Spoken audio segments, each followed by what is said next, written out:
Hey everybody, this is Dr. Doug Sandquist. I'm a dentist here in Las Vegas, Nevada, and I'm here with Dr. Dave Trilovich. He's a periodontist here in Las Vegas, and today we're going to be talking about how to find a new dentist.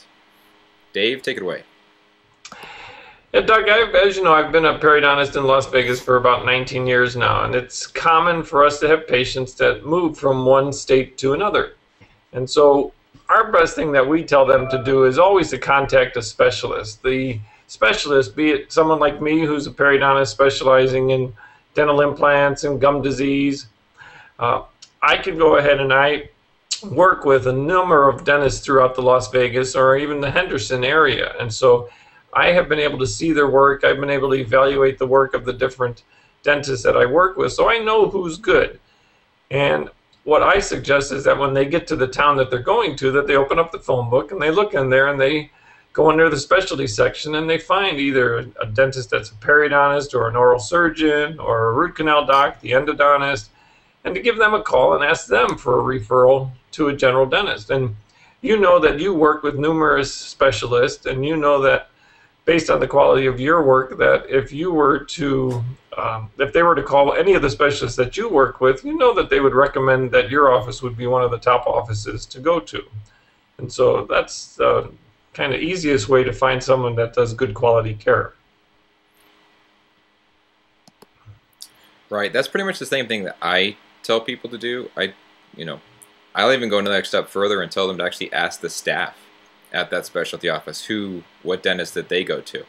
So I figure if the staff feels comfortable going to that office, then it's probably good enough for my patient that's going there too. So I think that pretty much wraps up our recommendations on how the best way to find a dentist in your hometown. Until next time. Let me throw in one more thing here, and that would be that what I would recommend that they do is that I hesitate to have them just get to their new location and just ask a neighbor or ask someone that they work with, because it's quite different as far as what patients perceive a quality dentist as and what a specialist perceives a quality dentist as. A specialist is going to evaluate the kind of the care that the provider has provided. Do they do good dentistry clinically? And do they have good skills, good diagnosing skills? Are they good with the patient? Do they treat the patients well? Are they heavy-handed, light-handed?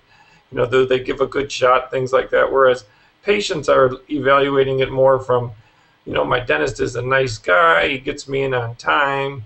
He doesn't hurt me. He accepts my insurance. Things that, from our standpoint, are not as important as what's the important thing as far as the quality of the care that you're going to be paying for, and what kind of care do you want in your mouth? Right. I think that's an excellent point, and one that is often fails to be considered. I mean, obviously most patients want the best care, but a lot of times patients don't actually understand the care that they're given. As long as they don't get hurt, as long as the fee is reasonable, and as long as the dentist is relatively accommodating, most everything else gets overlooked, and they assume that the care is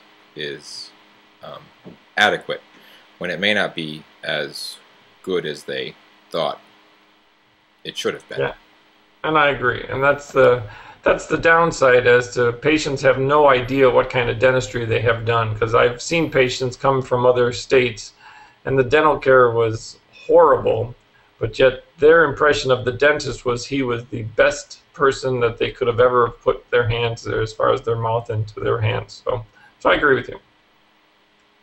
So let's hope by what we talked about that people know how to go out there and pick a good dentist. I agree. Until next time, have a good day. Take care.